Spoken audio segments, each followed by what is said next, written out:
Ahí está. Mauro, ¿me escuchas? Buenas noches.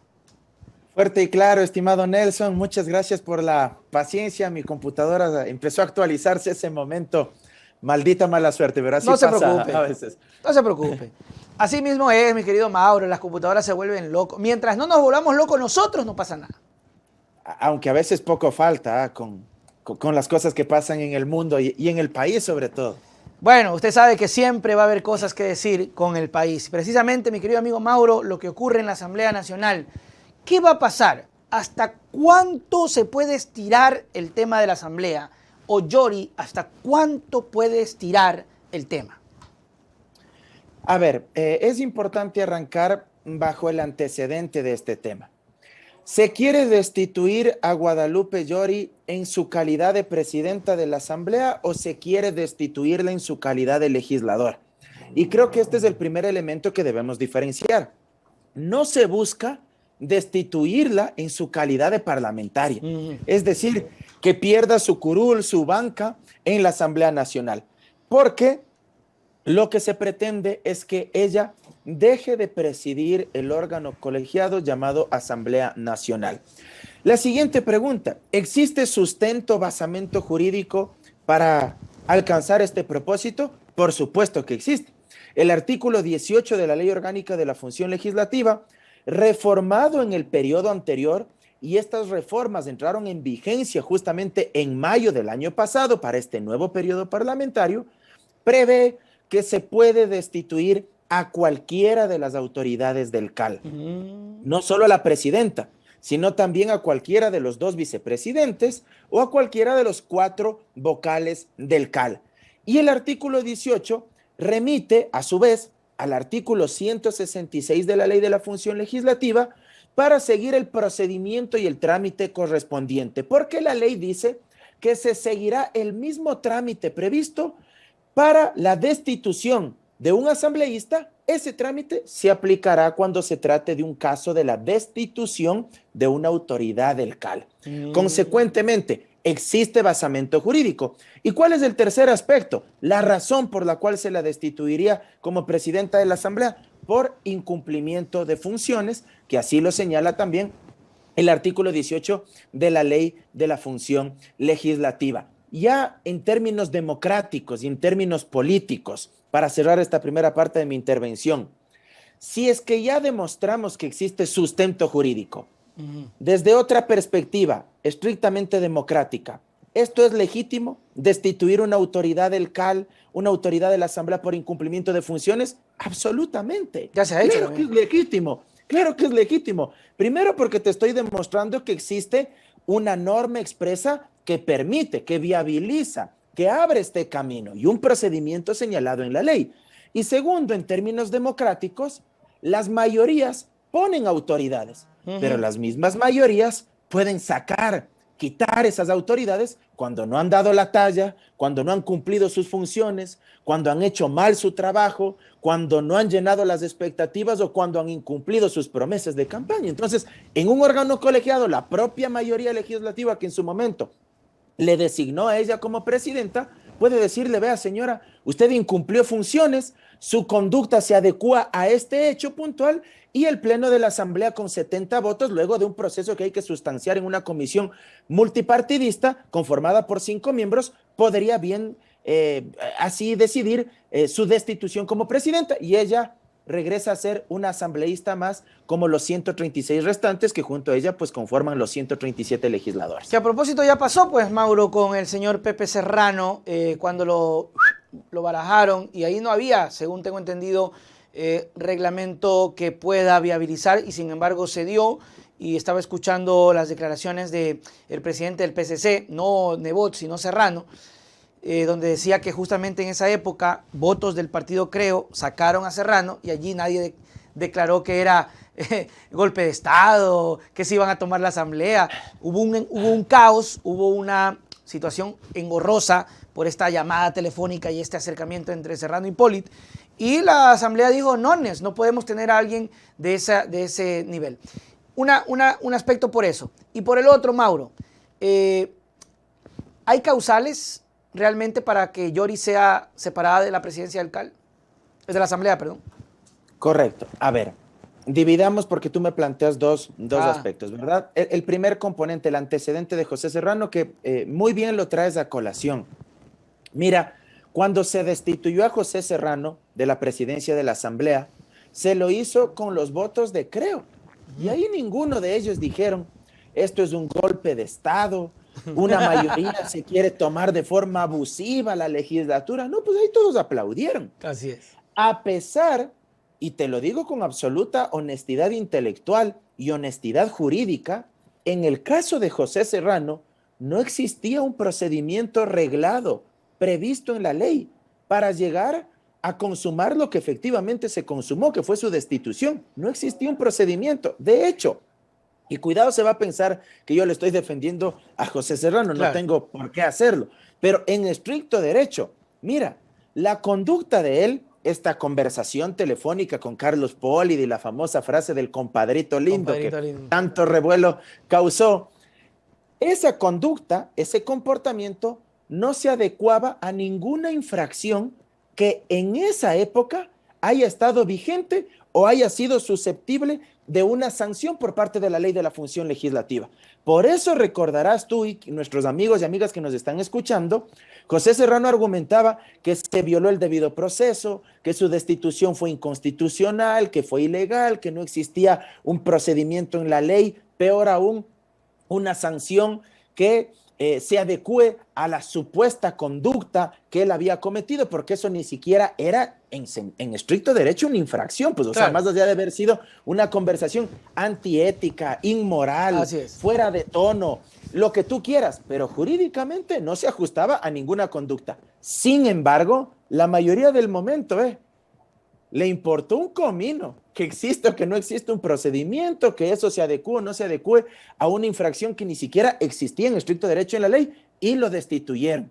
Pero ahora, los mismos que con sus votos en aquella ocasión destituyeron a José Serrano, ahora sí se rasgan las vestiduras y dicen que son los adalides de la democracia, que quieren garantizar la independencia de Claro, que no funciones, puede ser posible. que lo que quieren evitar es que la Asamblea se tome o coopte otras funciones como el Consejo de Participación Ciudadana. Solo en ese tema del Consejo de Participación Ciudadana y hay otra contradicción, y que lo hablábamos contigo, igual en un programa de hace 15 días, me parece. Ahí nadie dijo pues que estaba mal, y ahí sí se tomaron por asalto la presidencia Ah, del sí, Consejo claro, de con lo de Ulloa. Participación. Claro, pues ahí sí se tomaron por asalto, porque en estricto derecho igual, una mayoría, por más legítima que sea, no puede reinstalar una sesión sin que la persona que preside el órgano la reinstale. Y esto tampoco significa defender a la señora Almeida, como te dije en el programa anterior, sino hablar en estricto derecho. Pero ahí aplaudieron, pues, y ahí la propia ministra Vela fue a la asamblea unos días después y ella reconoció expresamente que le había autorizado al comandante general de la policía que envíe todo un pelotón de la fuerza pública para que rodee el Consejo de Participación Ciudadana, porque según ella había tenido la información por parte del comandante de que iban a existir ciertos altercados en los exteriores del Consejo, y lo que agregó, y esta es la contradicción conceptual, ética, diría incluso yo, por parte del Ejecutivo y por parte del gobierno y del movimiento oficialista, creo. La ministra dijo que hay que hacer respetar a las mayorías y que las mayorías deben garantizarse. Ella dijo, sí, ahí está grabado, la intervención en la Comisión de Participación Ciudadana. Yo invito a que la gente escuche. Ella dijo que la policía también estaba ahí para hacer valer a las mayorías que ya en ese momento se habían configurado en el Consejo de Participación Ciudadana. Chuti, ¿qué? Entonces, ¿por qué esa mayoría sí vale y recibe hasta el apoyo de la fuerza pública y para tomarse de manera ilegal? Porque ahí sí no había procedimiento para que hagan lo que hagan, ¿sí? Y acá, en cambio, existiendo causales de incumplimiento de funciones, que ya te las voy a decir un par de esas, existiendo procedimiento, existiendo disposiciones claras en la ley de la función legislativa, acá sí, los autoritarios, los que quieren tomarse por asalto, o sea, pero aterricemos en la conducta de la señora. Claro. Ella tiene varias atribuciones como presidenta de la Asamblea, Ya. varias que le otorga la ley. Solo te voy a decir una, que te apuesto, sin querer jugar a adivino, pero mi hipótesis es que seguramente la habrá incumplido, y es la siguiente. Una de las atribuciones de ella es responder en un plazo máximo de 72 horas cualquier requerimiento o solicitud que le formule, que le presente cualquiera de los 136 asambleístas restantes que conforman el Parlamento, en un plazo máximo de 72 horas.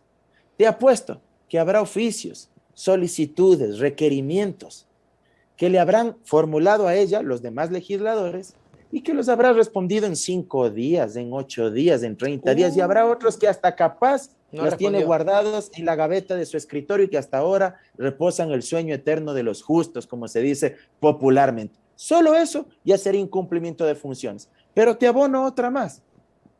La presidenta de la Asamblea tiene la obligación de someter en conocimiento del Pleno los proyectos de resolución o las mociones que se planteen. Ella no tiene que suspender las sesiones de facto porque se le pega la regalada gana. Ella tiene que someter a consideración del Pleno esas mociones, esos proyectos de resolución. Y el otro día, por ejemplo, en la sesión de ese día jueves, previo al carnaval, que se suspendió y que apagaron la luz, le apagaron el micrófono al vicepresidente de la Asamblea, Virgilio Saquicela, etcétera, que hubo muchos altercados en esa sesión, a ella le apelaron la presidencia. ¿Esta es una figura jurídica que existe en la ley? Claro que existe, y no es una figura nueva, eso existe en todo órgano colegiado y es parte del procedimiento parlamentario. Cuando un legislador considera que la presidenta no está haciendo bien su trabajo al conducir la sesión, se le puede apelar la presidencia. Ella baja al pleno, ocupa su banca, encarga la conducción de la sesión al primer vicepresidente, interviene el asambleísta que le apela a la presidencia por un determinado tiempo, luego habla la presidenta, ella se defiende, da sus argumentos y luego se procede a la votación. Y en vez de hacer esto y verificar al final si es que había 70 votos para apelarle a la presidencia y que conduzca la sesión Virgilio Saquicela, lo que la señora hace es suspender abruptamente la sesión, utilizando una serie de artimañas legales, porque claro, la ley también a ella le faculta no solo armar el orden del día, es decir, ella en las sesiones ordinarias dispone qué puntos se van a tratar, sino que la ley también a ella le faculta suspender esas sesiones y volver a reinstalarlas, y no pueden estar suspendidas por un plazo superior a 30 días. Esto señala el artículo 129, me parece, de la Ley de la Función Legislativa, si es que mi memoria no me es infiel en estos momentos. La señora incluso, aquí te abono un tercer incumplimiento. Hay una sesión que no ha sido reinstalada y ya han pasado más de 30 días. Y ella tenía la obligación de reinstalarla dentro de un plazo máximo de 30 días. Así que mira, causales hay varias, y además desde lo político, yo te pregunto, Nelson, ¿cuántas veces ha venido la señora acá a tu medio de comunicación para una entrevista, para responder tus interrogantes, tus inquietudes? Y no eres el único caso, Nelson. Yo creo que a la señora, si le hemos visto 2 o 3 veces al inicio de su mandato como presidenta de la Asamblea, no la hemos visto más. Tenemos una presidenta de la Asamblea ausente, una presidenta de la Asamblea que no comparece, que no da la cara para defender su posición política, jurídica, como debe hacerlo todo dirigente, todo líder, todo hombre o mujer, como es el caso de ella, que preside un órgano colegiado, más aún si es que es la Asamblea Nacional. Uno puede estar en desacuerdo con lo que ella defienda. Si ella quiere, digamos, apoyarle al Ejecutivo, ella dice que no es alfombra del Ejecutivo, pero la mayoría de ecuatorianos creo que tenemos un criterio totalmente distinto, ¿verdad? Y tenemos claro el panorama. ¿No? Si ella quiere apoyarle al presidente Lazo, está en su derecho, digamos, ahí se evapora la división de poder, la división de funciones, en fin. Pero incluso si es que ella quiere defender eso o asumir esa posición, hágalo, pero con argumentos, comparezca a los medios de comunicación. Ella solo saca comunicados leídos vía teleprompter en las redes sociales de la Asamblea Nacional.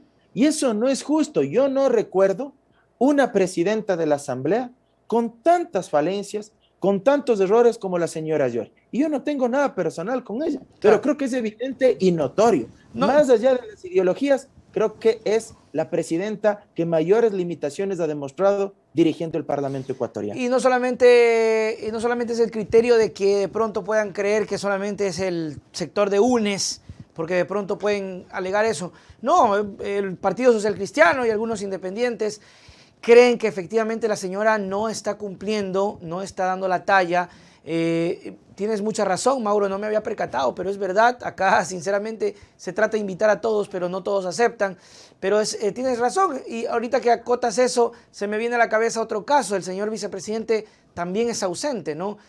No se lo ve mucho, no asoma, tanto que hasta el propio Lazo se olvidó el apellido en una entrevista con Carlos Vera, sí, le dijo el señor Alfredo Guerrero. Le dijo, Carlos Vera le dijo, ya usted ni siquiera se acuerda del apellido de su vicepresidente. Porque no está haciendo nada ese pobre hombre. Terrible.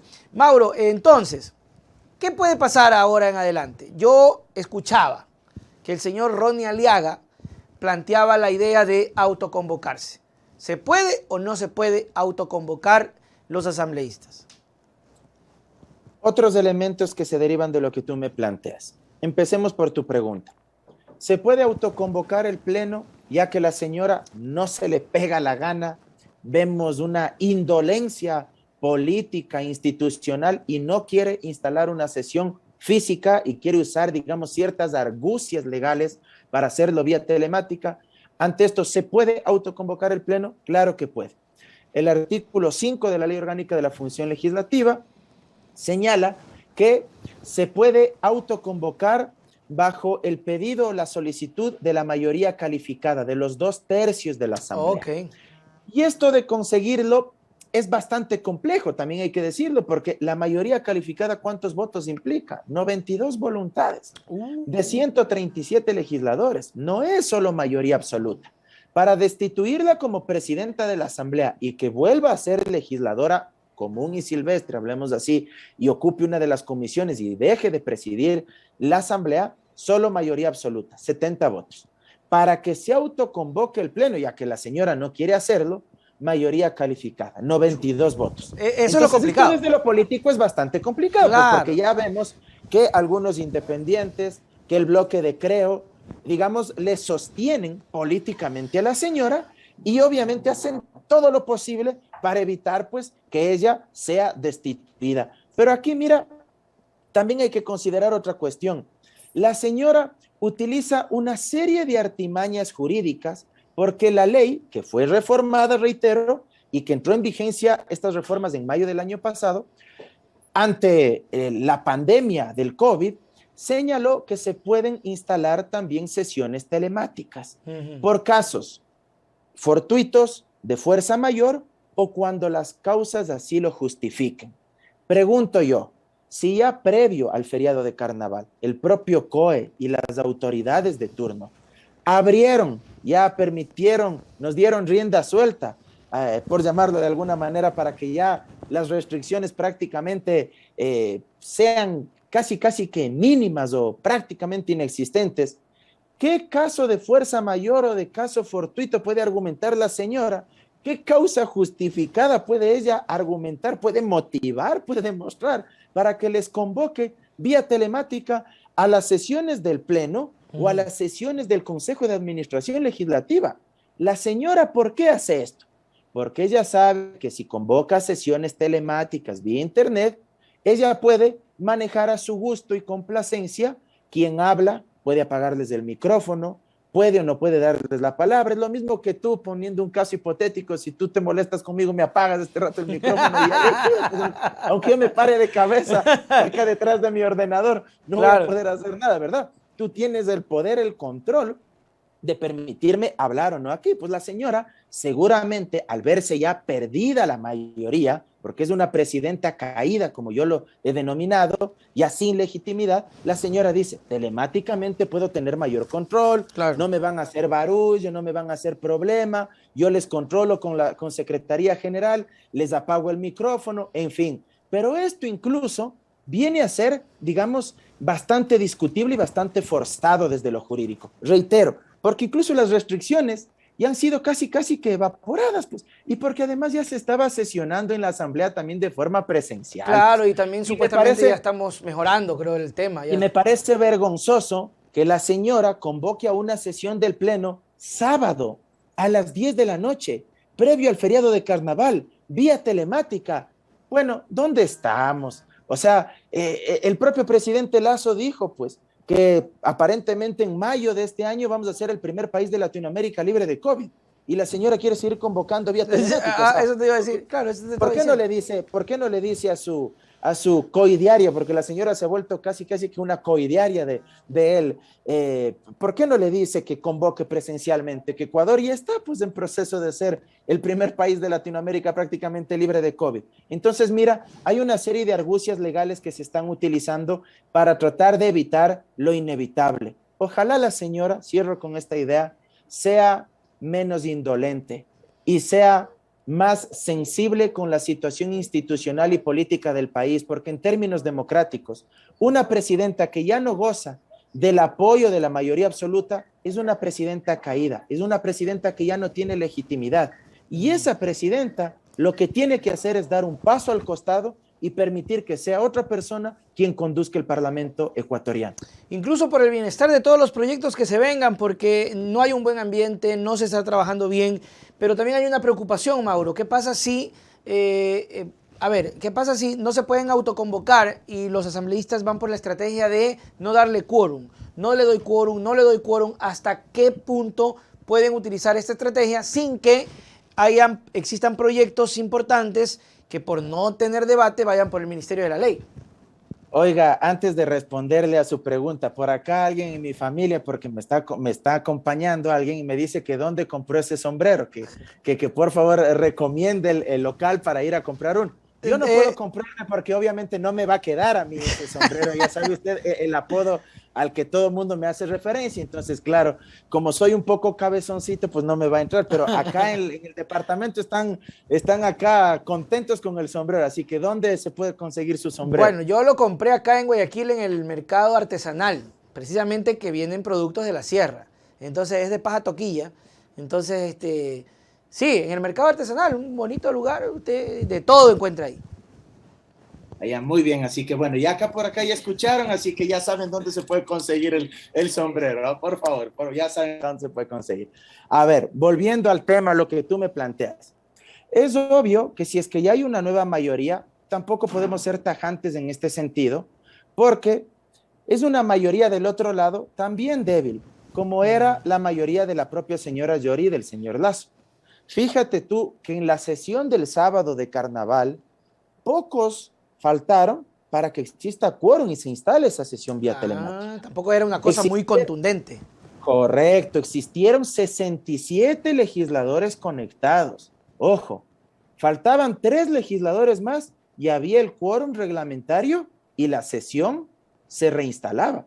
Entonces, fíjate, del otro lado tampoco es que sea una mayoría abultada, avasalladora, no es una aplanadora. Del otro lado es una mayoría también bastante débil. Entonces, a mí en lo personal no me sorprendería que el día de mañana o la próxima semana nuevamente se reconfiguren las fuerzas al interior del Parlamento, porque además esto es una especie de tablero de ajedrez donde las fichas empiezan a moverse, y no me sorprendería además que entre más pasen los días, ciertas cuestiones raras también empiecen a pasar, ¿no? Siempre hay gente a veces del Ejecutivo merodeando por ahí, entonces... De hecho, dicen que apagaron la luz, personal del fueron los que apagaron la luz y los micrófonos, entonces, mira, si esas cuestiones pasan a nivel operativo, administrativo, cuestiones de carpintería, entre comillas, por llamarlo de alguna manera coloquialmente, a mí no me sorprendería pues que existan otro tipo de transacciones o de juego de intereses que puedan darse ahí de por medio, ¿no? Entonces, creo que no es una mayoría tampoco del todo consolidada, pero podrían dejarle sin quórum en las sesiones, claro, porque se necesita al menos 70 asambleístas presentes para que una sesión se pueda instalar. Pero si no hay los 70 asambleístas presentes, esa sesión no se puede instalar una vez que se verifique a través de Secretaría General y se suspende las sesiones. Lo que a mí me parece es que la señora se va a ver forzada por las circunstancias a convocar a sesiones presenciales. Y una de las circunstancias que le va a forzar es el proyecto económico urgente que el propio presidente Lazo le envió. El de este proyecto de ley de inversiones, entre comillas, pero ya habrá oportunidad para analizarlo contigo, pero donde parecería ser que las 3/4 partes del país o más ya quieren feriarlas, pero ese proyecto de ley es económico urgente. Hay 30 días máximo para que la Asamblea se pronuncie a favor o en contra, y sería terrible, digo yo, que la señora Yori, cuando ya todo el país está libre de restricciones por el COVID y la pandemia, quiera aprobar un proyecto de ley vía telemática, o peor aún, que quiera aprobarlo por el Ministerio de la Ley. Es decir, como sabe que no tiene los votos, de aquí hasta dentro de 3 o 4 semanas no vuelve a convocar a sesiones y deja que esto se publique directamente en el registro oficial. Terrible. O sea, sería espantoso desde donde lo veas, pero estamos en Ecuador y claro, todo puede pasar. Hasta lo inimaginable. Giovanni Salazar nos dice, saludos desde Pensilvania, Estados Unidos, para Nelson y para el doctor Mauro Andino. Nos envían un saludito. Mauro, siempre agradecido de tenerte para conversar de muchas cosas, pero así es el tiempo. Tus palabras para despedirnos. Bueno, decirte, Nelson, que todos aspiramos que la Asamblea Nacional y en general la institucionalidad del país pueda salir a flote. No tenemos instituciones sólidas. Creo que vivimos épocas profundamente oscuras, opacas, lúgubres a nivel institucional. Y esto coadyuva a su vez para que la gente deteste la política. Y esto créeme que a mí sí me preocupa. Claro, y además, más rechazo ahí. Más rechazo a la política, más rechazo a las instituciones, más rechazo a los partidos políticos, a los líderes de turno, de todas las tendencias, porque esto le hace daño a toda la clase política. Esto es lo que hay que entender y magnificar. Y me preocupa, ¿por qué? Porque en medio de todas estas circunstancias es cuando se genera el caldo de cultivo ideal para que afloren los extremismos más rampantes. Ahí es cuando aparecen voces de extrema derecha, cuando a veces aparecen voces autoritarias, de mano dura, de eliminar la asamblea, aunque esto suene dictatorial. Fíjate tú que hay medios de comunicación, no todos, pero algunos. Yo leía hoy titular de un periódico, para evitarme problemas, no lo voy a citar, claro. Un periódico de acá de Quito. Pone, Asamblea Nacional al año gasta tantos millones de dólares en sueldos de asambleístas y de sus asesores. Mira, yo sé que hay que transparentar esas cosas, pero en medio de la crisis que se está viviendo, a mí me da la impresión que medios de comunicación, como el que te estoy citando, poniendo de ejemplo, a lo que abonan es a profundizar aún más la destrucción del Parlamento, en vez de aportar soluciones. En vez de aportar soluciones, por ejemplo, ¿qué hacer para mejorar la asamblea? La calidad de la representación además, política. Mauro, no estamos en contra, al menos siempre lo hemos dicho que es nuestro sistema, Mauro. O sea, podemos, dolernos que gane un asambleísta $5,000, pero chútica, yo también decía en son de broma, pero tampoco podemos tratarnos mal. Es decir, es nuestro sistema. Yo creo que la dignidad es de respeto. Que haya malos es otra cosa, pero tenemos que tener también amor propio. O sea, de aquí va a venir una delegación y llévalo a comer al agachadito. No, pues. Y algo que tenemos que tener claro. Las asambleas, por más conflictivas que sean y por más desprestigiadas que estén, porque tampoco es que digamos quiero defender la calidad de los legisladores que tenemos, porque es bien precaria, claro. Con contadas excepciones. Claro, hay buenos legisladores, hombres y mujeres, no se puede generalizar tampoco, ¿sí? Pero las asambleas sirven como contrapeso justamente para evitar el poder omnímodo y absoluto del ejecutivo de turno. Y al parecer algunos empiezan a querer construir esa retórica poco más para que el ejecutivo aquí haga lo que le dé la gana. Si no habría asamblea, con todos los cuestionamientos que puedan existir, créeme que el Banco del Pacífico ya se habría vendido, CNT, hasta la seguridad social, aunque la Constitución no permita que se privatice, hasta eso lo habrían hecho, aunque fuera inconstitucional. Sí me explico, porque la Asamblea justamente permite aflorar voces disidentes en contra del poder político que está en el Ejecutivo en ese momento. Te envío un abrazo enorme, estimado Nelson, y un saludo para todos quienes se han conectado esta noche. Chao, chao, nos vemos, Mauro, la próxima semana. Bien, ahí estuvo, mis queridos amigos, Mauro Andino con nosotros, conversando sobre pues, muchas situaciones interesantes, como solamente él lo sabe hacer. Bueno, nada, agradeciendo siempre la voluntad que tienen por aguantarme. Sinceramente creo que ustedes se merecen todo porque nos permiten seguir en pie, nos permiten seguir trabajando y por ello pues también agradecer a nuestros productores ejecutivos que están aquí presentes siempre con su buena vibra: Robert, Efren, Oscar, Fernando, Sub Vega, Jorge Soledispa, Andy Bustamante, bueno, todos los productores que siempre están con nosotros. Y no se olviden, mis queridos amigos, de apoyarnos con la mercadería que estamos promocionando. Ya se las estaba yo enseñando hace un ratito. Mañana igual volvemos a poner para que la gente pueda adquirirla. Ahí está el número de teléfono del departamento de marketing que nos ha dicho Pilluelín: tienes que mostrar las cosas, pero muéstralas bien. Mira esta linda cajita, hermosa cajita, que viene con su tacita y las camisetas igual, ¿no? Producto de calidad, Pilluelín. Y la taza una maravilla. O sea, el departamento de marketing, el departamento está que se luce. Vea esta tacita. Vea, aniñada. Suaz que te pica el pavo, la cara del Pilluelín para que se martirice todos los días tomando café. Y vea una tarjetita que va a ir con una dedicatoria y con una firma. ¿Ah? Guarde la firma. Yo sé por qué le digo. Yo sé por qué le digo guarde la firma de Pilluelín, porque, ay, Pilluelín, ya me están hablando hasta de película me están hablando. Sí. Vamos a protagonizar desde aquí a mañana, ¿quién quita? Próximo año, ¿por qué no? ¿Por qué no? Entonces guarde. Yo le digo, los shows de comedia, stand-up y muchas cosas que se vienen para Pilluelincillo, el pillo que anda por todas las calles del Ecuadorcillo. Está hermosa la taza, así que, mis queridos amigos, ahí está el número de la merch y del departamento de marketing. Comuníquense, ahí les van a decir todo, ¿no? Igual las camisetas y pues nada. Nos vemos. Mañana tempranito. Tengo invitados, mañana viernes. ¿Por qué? Porque somos así. Porque podemos, porque nos gusta y porque tenemos el tiempo. Paola Pavón, mañana 8:30. Oiga, y Sofía Almeida, 9 de la mañana. Tremendas invitadas. Con Paola vamos a conversar sobre toda esta polémica que se ha armado en la prefectura y ese guiso que ha ido para la Radio Pichincha Universal. Un saludo para los panas. Inviten, oye, reparte. Mentira. Mentira. Y con Sofía Almeida, quien era presidenta del Consejo de Participación Ciudadana y que... pues nada, vamos a conversar para ver qué ha ocurrido. Sigue siendo ella consejera y cómo está viviendo esta etapa de Ulloa presidente, ¿no? Mañana desde las 8:30 de la mañana. Saludos, Teresa, Robert, Zona, gracias, Nicolai. El entrevista a Lazo dice, yo encantado. Oiga, créanlo, encantado de poder entrevistar a Lazo, a Correa y poder hacerle preguntas. Vea, la primera pregunta que yo le hiciera al presidente Lazo, con todo el respeto que se merece porque es el presidente, hay que respetarlo. Hay que respetarlo. Presidente, con todo el respeto que se merece. ¿Qué se siente no llegar al año y tener índices tan bajos?